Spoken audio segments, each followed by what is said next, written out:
Have you ever considered that the secret to achieving your most ambitious goals might not lie in endless external striving, but actually somewhere far more profound, something already inside your own mind? Today, we're embarking on a deep dive into exactly that concept. We're looking at a book that's quietly shaped, well, countless lives for decades. Indeed, yes. We're stepping into this fascinating realm of how our deepest inner resources, specifically the formidable power of belief, can be consciously leveraged. Right. How we can use it to manifest tangible, sometimes really remarkable results in the physical world. And look, this isn't some new age fad. It's a profound idea, really. It's been around. It has captivated thinkers for centuries. And our source material for this deep dive, it offers this unique blend of kind of timeless philosophy and raw real-world application. That's right.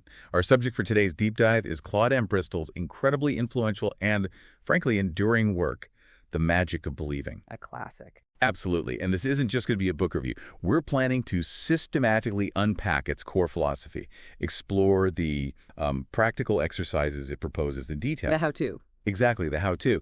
And maybe most compellingly, analyze how thousands of real readers spanning generations, different backgrounds, how they've reacted to its powerful and, for many, genuinely life-altering message. And our primary source for this exploration is, well, quite unique and insightful, actually. It's the Amazon product page for The Magic of Believing. Right. The reviews and description. Exactly. What makes this particular source so valuable is it gives us way more than just a publisher's blurb, It's this rich tapestry woven from candid, unfiltered feedback from thousands of readers. So our mission here is to meticulously extract those key nuggets of insight. Yeah. To understand how this book, despite its age, keeps resonating so strongly, and to distill the practical, actionable strategies for manifestation that readers have clearly found effective. We're really looking for the essence of what makes Bristol's work so impactful. Okay, so let's unpack this central argument right from the start then. The Amazon page, it explicitly highlights that personal experiences form the basis for the author's argument that goals may be obtained through subconscious forces. Right there, foundational. Yeah, so right away, this tells us something important. Bristol wasn't just theorizing, right? Sitting in some ivory tower. Not at all. His ideas, they seem rooted in real observation. And probably a lot of practical application, you'd think, based on his own life, maybe. Exactly. And what's truly revolutionary about this, especially for an audience like ours that follows these topics, is how it reframes success. It's not just about external actions anymore. Yeah. It's presented as something emerging from these deeply held internal states. Precisely. The core philosophy of The Magic of Believing, it really revolves around the profound, I think often underestimated influence of the subconscious mind. Yeah. Bristol's unique insight, perhaps, is in framing the subconscious not just as, a storehouse of beliefs. Like a memory bank. Yeah, more than that. As a powerful internal alignment engine. That's the key. He posits that it's not simply about positive thinking, which, let's face it, can often be fleeting or kind of superficial. Right, you can say affirmations but not really feel them. Exactly. Instead, it's about cultivating an unwavering conviction, a deep, unshakable certainty in what you desire. Conviction. That's the word. Yes. And this deep-seated conviction, once you firmly establish it within your subconscious, it actively works to align your conscious actions, your perceptions, even the external circumstances that seem to just appear in your life, all towards the realization of your objectives. It's like setting a powerful internal GPS. So it's far beyond mere wishful thinking or just, having a generally optimistic outlook for a day or two. Miles beyond. What you're saying then is the book advocates for this profound, almost visceral, ingrained certainty, a core belief that something will happen, not just that it might. Yes, that's it exactly, a certainty. So how does Bristol articulate the mechanism? How does this conviction become so potent? Is it about sort of bypassing the logical, often doubtful, conscious mind? Absolutely. That's a huge part of it. Bristol argues this conviction acts like a powerful command issued directly to the subconscious. Okay. Think of the conscious mind as the captain of a ship, giving directives. Sure. But the subconscious, that's the vast, powerful engine room and the navigation system combined. Right. Now, if the captain merely wishes to reach a destination, the engine room doesn't really get a clear order, does it? No, it's vague. But if the captain knows with conviction the destination, the engine room, with all its inherent power and resources, engages fully. Bristol proposes our subconscious mind doesn't really differentiate between what is vividly imagined and what is physically real. Ah, okay. That's interesting. So when you hold a deep, unwavering conviction, the subconscious starts operating on the premise that the desired outcome is not only possible, but actually inevitable. So it accepts it as fact. Essentially, yes. And the internal shift then subtly and sometimes overtly influences your decisions, your energy levels, even your interactions with the world. It creates this powerful resonance that seems to draw opportunities and circumstances toward you. It's presented as a system for leveraging one's inner world, the beliefs and convictions held within that vast subconscious, to actively shape the outer world. It strongly implies that our reality is, well, to a significant extent, a reflection of our most deeply held convictions. Wow. And by intentionally cultivating those, we can become, in a sense, architects of our own destinies. That's a powerful concept, architects of destiny. Before we go on, please don't forget to hit the subscribe button and like the video. This podcast is known as the Deep Seek Diaries, and you can find us on the major social media platforms like YouTube, Instagram, Facebook. Linked in the description section are all the resources in discussion today, including books, websites, and so on. Please go through our terms and conditions as soon as you can. Now sit back and enjoy the podcast. Okay, so building on that profound understanding of conviction, it's really striking how consistently the customer reviews for The Magic of Believing emphasize this deep focus on the interplay, right? Yeah. Between the conscious and subconscious mind. It comes up again and again. It seems Bristol isn't just offering inspiration, like rah-rah, you can do it. He's laying down what seems like foundational knowledge for how our minds actually work in relation to manifestation. That's right. And this is where it gets truly fascinating, I think, for anyone genuinely seeking to understand the mechanics behind it all. That's a very keen observation, and it is definitely a recurring thread throughout literally thousands of reviews. Readers frequently praise the book for providing that foundational knowledge. Yeah. On how these two parts of the mind, the conscious, our logical, analytical, often skeptical thinking. The critic. The critic, exactly. And the subconscious, which holds our beliefs, our habits, our deepest convictions, how they interact to influence our reality. It's presented less as just a simple motivational read. Right. And more as a practical tool, almost like an operational manual, you could say. Okay. For accessing and directing that deeper, often untapped power within us. It's about understanding the internal mechanisms, how our thoughts and beliefs, when they're deeply ingrained in the subconscious, can actually manifest in the physical world. Bristol essentially demystifies this process, making it accessible. Now, one particularly fascinating aspect that reviewers highlight is this idea of mind powers. Ooh. Yeah. And how some explicitly link Bristol's teachings to concepts like hypnotism and what they refer to as NLL. Yeah, which is almost certainly a typo, right? They likely mean NLP, neuro-linguistic programming. NLP. Got it. So for those maybe unfamiliar, NLP basically posits that our internal maps of reality, our beliefs, values, mental strategies, they're encoded in our neurological pathways and expressed through language. Right. Now, Bristol, writing decades before the term NLP even existed, seems to have instinctively understood and applied very similar principles. Interesting. So he was ahead of his time. It certainly seems that way. He designed exercises that essentially reprogram the subconscious. He intuitively grasped how creating vivid, compelling internal representations and specific linguistic patterns of desired outcomes could bypass conscious doubt and implant goals directly into subconscious for, well, potentially rapid manifestation. This implies a kind of pioneering spirit in his work, really digging into the mechanics of how our internal mental pictures and the words we use can fundamentally influence our experience and actions. So like a form of self-hypnosis or guided visualization. Yeah, kind of, yeah. He was, in a sense, a master of neurosemantic programming long before the term was coined, showing how precisely crafting internal meaning through vivid visualization, through symbolic actions, can lead to real-world results. And another core tenet reinforced by readers, one that really resonates deeply, is the idea that nothing can be invented or discovered without the mind having thought of it first.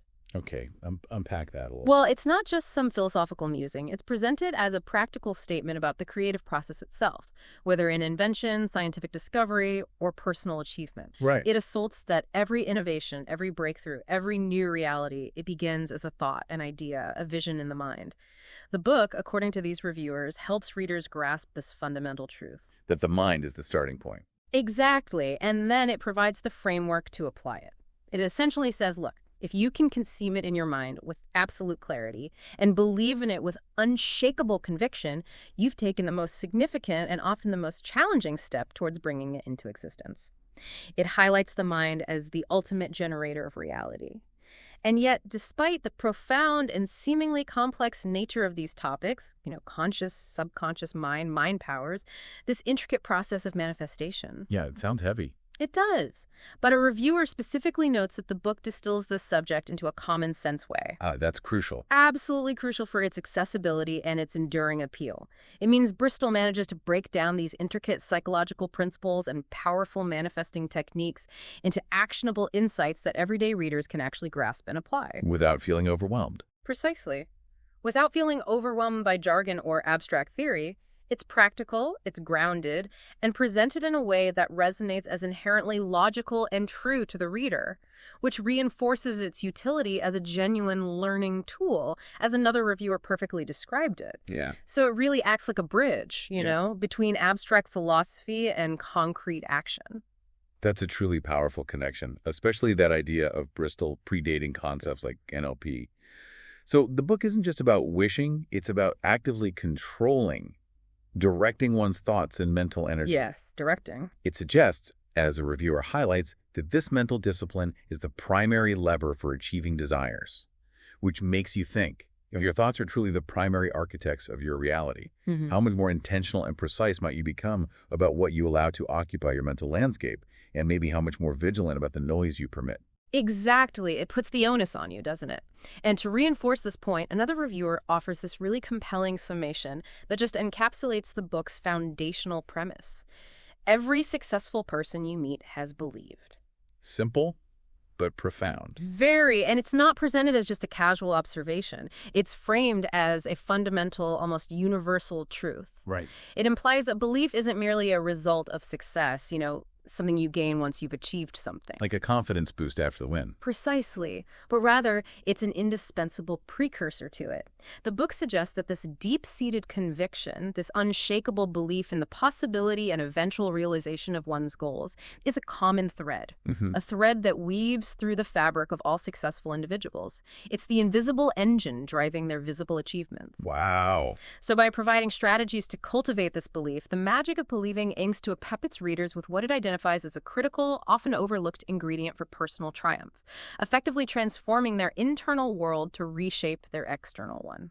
Okay, given all this talk of powerful conviction and subconscious forces, I know many of you listening are probably thinking, okay, this philosophy sounds potent, but what does this all mean for putting it into practice? The practical application, yes. Let's shift now to the practical side of the book, because based on the reviews, this is a crucial component for listeners who are actively looking for actionable steps, beyond just the philosophical framework. Right.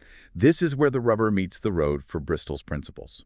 This is indeed where the magic of believing truly distinguishes itself, I think, from purely theoretical works.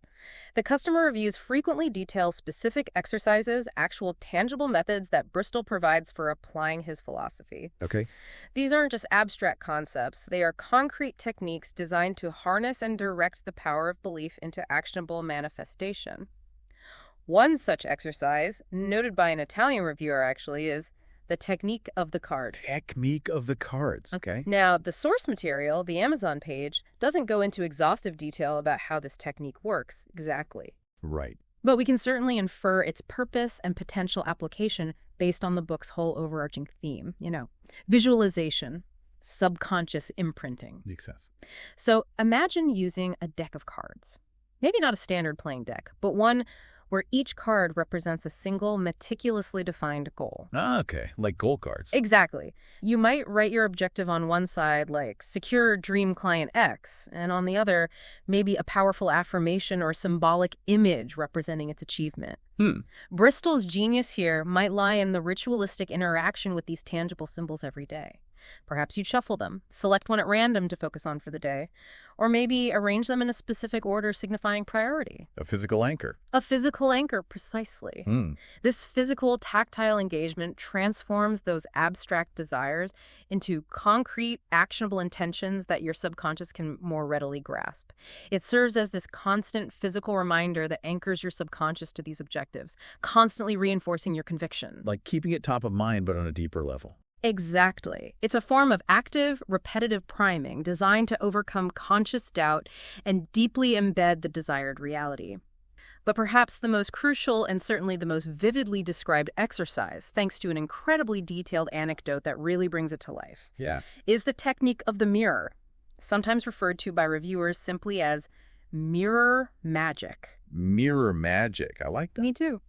The core of this technique, as described by the reviewer who used the name Bashert, involves using a mirror as a focal point for concentrated visualization and affirmation of desired outcomes.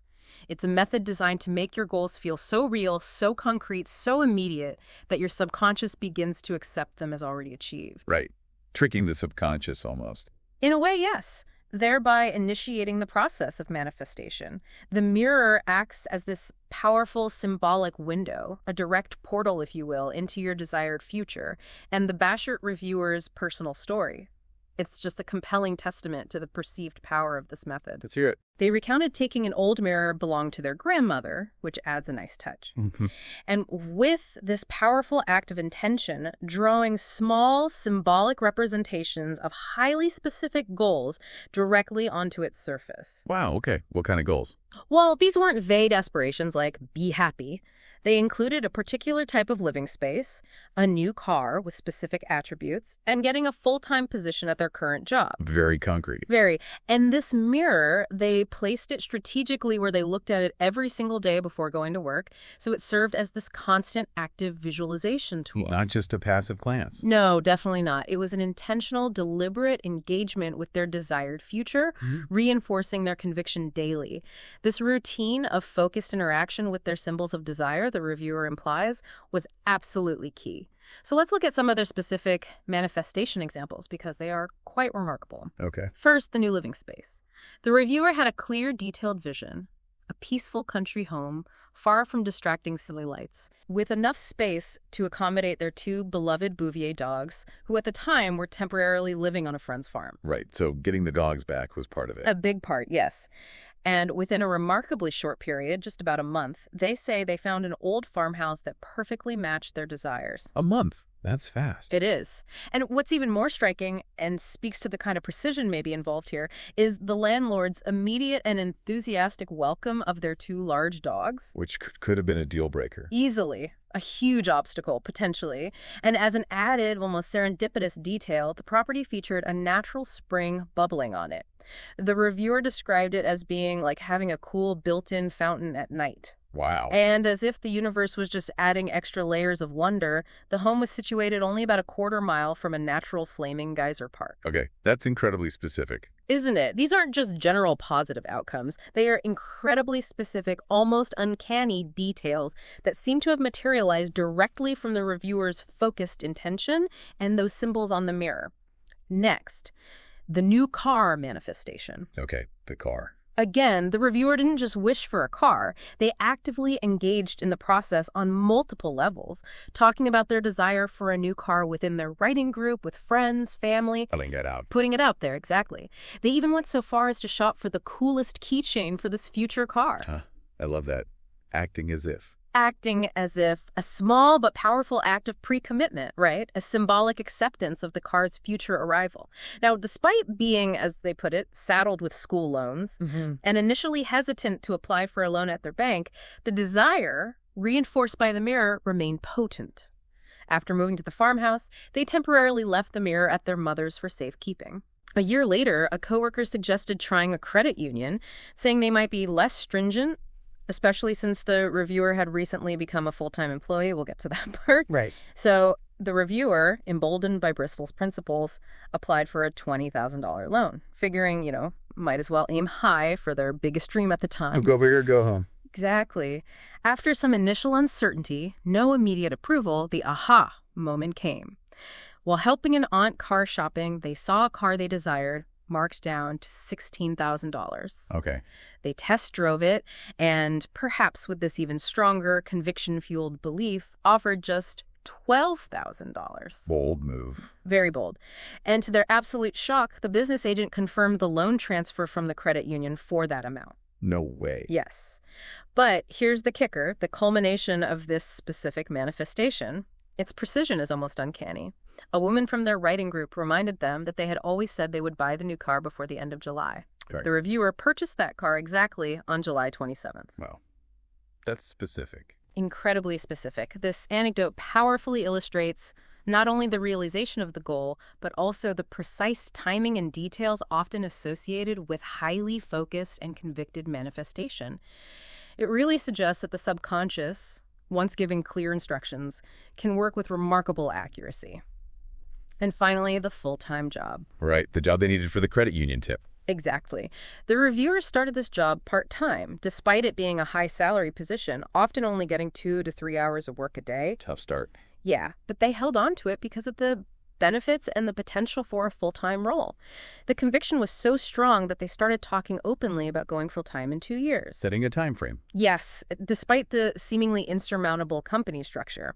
Now, a coworker, perhaps trying to be realistic or maybe just negative, laughed at the idea, stating that no one had gotten full-time work there for 5 or 6 years due to the company's strict rank-based hiring system. Apparently, there were hundreds of people ahead of the reviewer. Ouch. Reality check. Or so it seemed. Yet the reviewer held firm in their conviction, famously telling the coworker they subscribed to a higher power than the company. Huh. That's a great line. Isn't it? That statement itself, born of deep belief, was an act of affirmation. And what was the outcome? Let me guess. Exactly 1 year and 11 months later, almost precisely on their 2-year target, they went full-time. Amazing. Just under the wire. Just under the wire. This anecdote powerfully demonstrates the book's emphasis on internal conviction overriding external obstacles and apparent impossibilities. It suggests that a sufficiently strong belief can reshape even seemingly rigid corporate realities. The whole story culminates years later. The reviewer, moving to a new home, was prompted by their mother to pick up that old grandmother's mirror they had written all over. The mirror returns. Yes. Upon rediscovering it, they realized, to their astonishment, that all the goals drawn on it, with their target dates, had indeed been achieved. Every single one. Every single one. Not only that, but they later purchased the Kindle version of The Magic of Believing to continue manifesting, and subsequently achieved their master's degree and received approval for their PhD dissertation, which meant graduating early. Wow. Just as they had planned, according to the principles of The Magic of Believing. This long-term, verifiable success narrative provides just incredibly powerful testimony to the efficacy of the exercises within the book, especially when combined with persistent, unwavering belief. Wow. Those are incredibly detailed and specific examples, aren't they? I mean, it's one thing to talk about abstract principles of subconscious power. Totally different. But to hear how mirror magic was apparently applied to secure a specific living space, a car on a precise date, and a full-time job against what really seems like all odds, that's just astounding. It really is. It truly reinforces the idea that the book's instructions, when followed with, like, laser focus and deep conviction, can indeed lead to some truly remarkable personal achievements. It makes you reflect, doesn't it, on what else might be possible with that level of focused belief and consistent mental discipline. I hope you're enjoying the topic so far. Please subscribe to the Deep Seek Diaries and like this video. Don't forget you can find us on the major social media platforms like YouTube, Instagram, Facebook, Twitter. Linked in the description section are all the resources and discussion today, including books, websites, and so on. Now, with those powerful individual testimonies still fresh in our minds, let's broaden our perspective a bit. Let's turn our attention to the collective voice of the readers themselves. The wisdom of the crowd, so to speak. Exactly, because while individual stories are profoundly impactful, looking at the aggregate customer reviews on Amazon gives us a broader, maybe more accurate picture of The Magic of Believing's overall impact, how it's perceived by a vast audience. So what does the crowd collectively have to say about this timeless work? Well, the aggregate customer rating has a pretty clear and compelling story right off the bat. The Magic of Believing holds a solid 4.4 out of 5 stars. That's high. It is, especially considering it's from 3,380 global ratings. That indicates an overwhelmingly positive reception. It suggests that for a significant majority of readers, the book really delivers on its promises and provides tangible value. It's a strong endorsement from its readership, no doubt. Okay, so generally very positive. What themes pop up in the actual comments? Okay, let's delve into some of the recurring themes and insights we found within these reviews. First up, readability. This is a consistently strong positive point. Good, because some of these concepts can get dense. Right. But many customers find the book easy to read, praising its common sense approach. One reviewer specifically mentioned it can be completed in a weekend. Wow, okay, so it's concise. Apparently so, which speaks volumes about its straightforwardness. Another reviewer praised it as powerful writing that speaks with truth, no mumbo-jumbo. No mumbo-jumbo. People appreciate that. Definitely. It suggests that Bristol masterfully avoids overly academic or, esoteric language, instead opting for clear, direct prose that makes his profound ideas accessible to a broad audience, which is a significant factor in any effective self-help or personal development book, right? Absolutely. And critically, some reviewers note that despite being written 1950, it gives the right evidence of facts that has almost proven in the modern time we are living now. That's a key point. It's timelessness. Exactly. This is a crucial contextual note. It acknowledges the book's age while asserting its enduring relevance and validity in contemporary times. It implies that Bristol tapped into fundamental truths about the human mind and reality. Truths that transcend technological advancements or shifting cultural norms, making its principles timeless rather than merely trendy. It's not just seen as a historical artifact, it's viewed as a living guide. Next, we consistently see mentions of its inspirational content. Okay, that makes sense given the topic. Yeah. Reviewers frequently describe the book as genuinely inspirational, a real learning tool, and simply an interesting read. It's widely seen as, and I quote, a good reminder for us all that we can achieve anything we want as long as we believe we can. The core message right there. Pretty much. And one particularly poignant review highlighted its inspirational quality, mentioning they read it in the 30s at a time when there was a Great Depression, and I found it truly inspirational. Wow.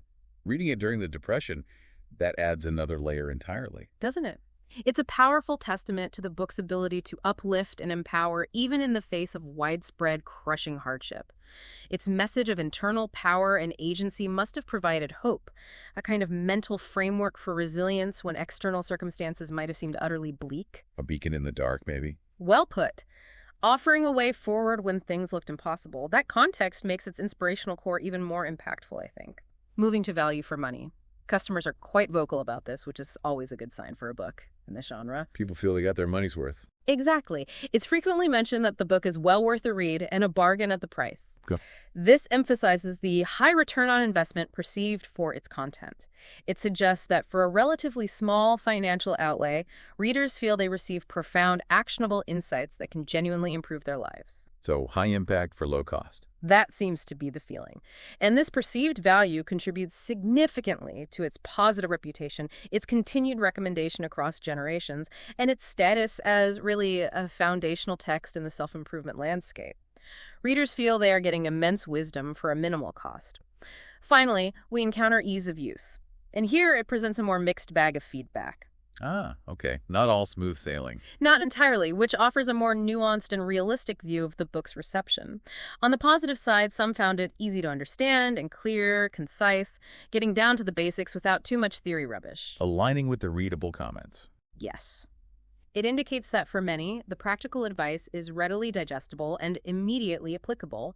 However, the feedback here isn't uniformly positive, which is important to acknowledge for a balanced perspective. Right. What did the less positive reviews say?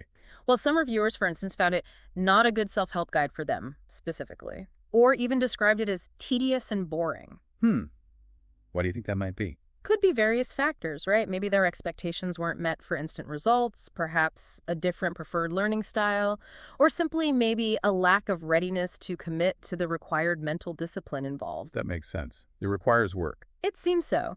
And another reviewer provided a really key insight into this mixed reception by noting that the book takes time to master. But they added it ultimately becomes a tool for life once learned. Okay, so it's not necessarily easy, but it's potentially powerful if you stick with it. That's the implication. It suggests that while the core concepts might be easy to grasp intellectually, consistently applying the principles and seeing profound results requires dedication, persistence, and perhaps multiple readings or periods of concentrated practice. Yeah. It's not presented by these reviewers as a quick fix or a passive read, but more like a transformative process that demands active effort and sustained commitment from the reader. Much like mastering any new skill, really. So to summarize the overall sentiment from those thousands of Amazon reviewers, it seems the magic of believing is largely perceived as a powerful, remarkably readable, and often genuinely life-changing book. Generally, yes. It offers real inspiration and valuable insights into the conscious and subconscious mind, especially considering its price point and the depth of its wisdom. However, you, the listener, should also be aware that while many find its practical application straightforward, some readers acknowledge that truly mastering its principles might take time and sustained commitment, and it might not resonate with everyone as a direct, instant self-help guide. It sounds more like a journey, maybe, not a sprint. That's an excellent summary, I think. It encapsulates both its strengths and the commitment it seems to ask of its readers. Now, let's just briefly place this book within its broader historical context, because that deepens our understanding of its impact. Okay. As a reviewer noted, it was originally published in the 30s, which of course refers to the era of the Great Depression. Right, we touched on that with the inspirational aspect. We did. A time of immense economic hardship, widespread despair, global uncertainty.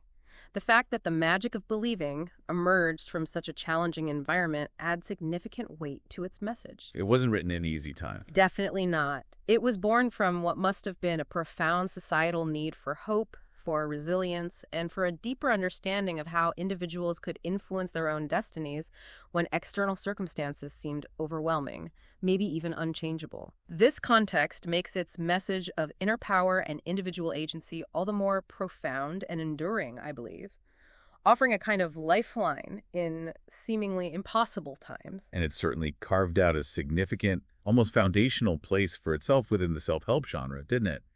Influencing so much that came after it. Absolutely. One reviewer even goes so far as to describe it as a forerunner to The Secret and a spin on the law of attraction. Which is a huge claim, connecting it to that whole modern movement. It is, and it's a crucial observation for anyone interested in the lineage of self-improvement literature, because it truly highlights the foundational influence Bristol's work had on later self-help movements, particularly those focused on manifestation and the power of thought. Right. It suggests that the magic of believing isn't just another book in this genre, but rather one of the key texts that laid much of the groundwork for concepts that would later become widely popularized, maybe under different names or packaging.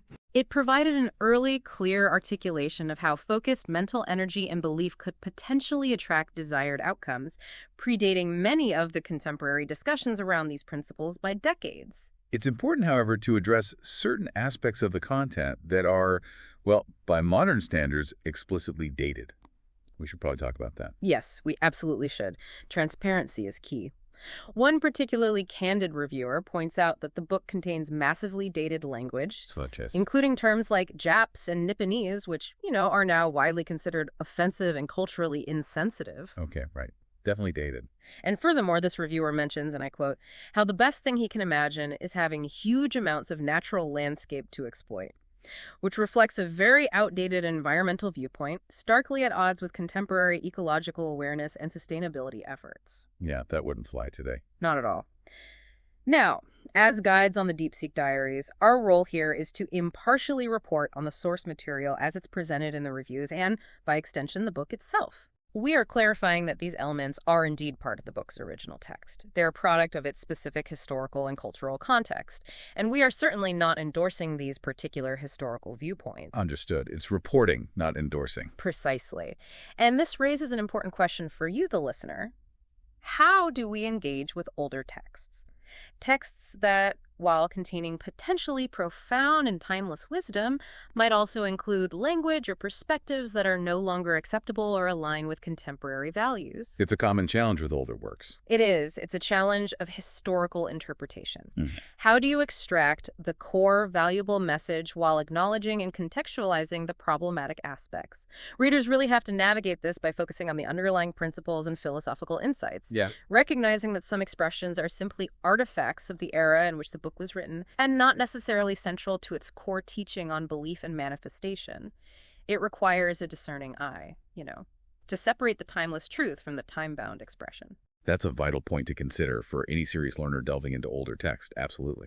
Yeah. So given these aspects, a book written decades ago, during a period of immense global struggle, containing some language and viewpoints that are undeniably dated by 21st century standards, how is it that The Magic of Believing continues to garner such overwhelmingly positive reviews and these incredible success stories from readers today in the 21st century? What is it about this particular work that allows it to transcend its own historical confines and remain such a vibrant, active tool for so many? I think the enduring appeal and the sustained relevance of The Magic of Believing lies simply in the timelessness and the fundamental universality of its core message. The message itself transcends the wrapping. Exactly. While the specific examples or some of the language might indeed be dated, the fundamental principle about the profound creative power of belief and the subconscious mind, that remains universally applicable across all eras, all cultures. The book taps into something deeply human, that innate desire we all have to control our destiny, to overcome obstacles that seem insurmountable, and to achieve ambitious goals, whether they're personal or professional. These are universal aspirations? They are. They aren't bound by time or cultural context. They're just part of the human condition. So even with a text that some might find massively dated in certain expressions, its central philosophy still offers interesting reading and practical strategies that clearly resonate with individuals seeking self-improvement and goal achievement today. Yeah. It is indeed a classic because it addresses a fundamental human quest, the pursuit of our highest potential, in a way that, despite its minor, time-specific flaws, continues to prove remarkably effective for countless individuals. Its essence, that core mechanism of belief, it just doesn't seem to age. So as we conclude this deep dive into Claude M. Bristol's The Magic of Believing, maybe consider this provocative thought. Yeah. If your subconscious mind truly holds such immense untapped potential, just waiting for your unwavering conviction to activate it, what grand ambition have you perhaps shelved? Put aside simply because you didn't fully believe in its possibility. What potential lies untapped in your own conscious or subconscious mind, just waiting for a profound shift in belief to manifest? That's the question, isn't it? And we really encourage you, our listener, to reflect on those incredibly detailed personal testimonies we shared today and the core philosophy of conviction, of subconscious power, presented in The Magic of Believing. It might just profoundly change how you approach your own goals and maybe even what you deem achievable in your life. I hope you have enjoyed today's episode of the Deep Seek Diaries. Please don't forget to check out the link resources in the description section. Hit the subscribe and like buttons as you head off if you haven't already. Until the next episode, goodbye.